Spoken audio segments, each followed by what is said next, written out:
Sino ang nagmamahal sa'yo kundi silang dalawa? Sino ang nagmamalasakit, ang iyong ama't ina? Sila ang naging daan, kaya ika'y nabubuhay sa mundo.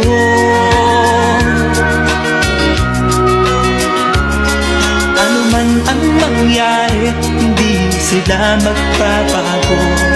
Ang mga magulang mo'y laging nagmamahal sa'yo. Kahit na nasasaktan, kahit na sila'y di mo pinapansin.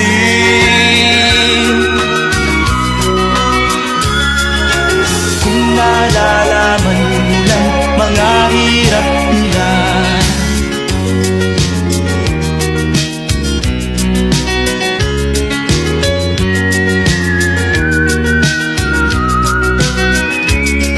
darating din ang araw, malalaman ang totoo. Pag ika'y isang magulang na, ay dadanasin mo ang mga paghihirap, ang mga dinalas ng magulang mo.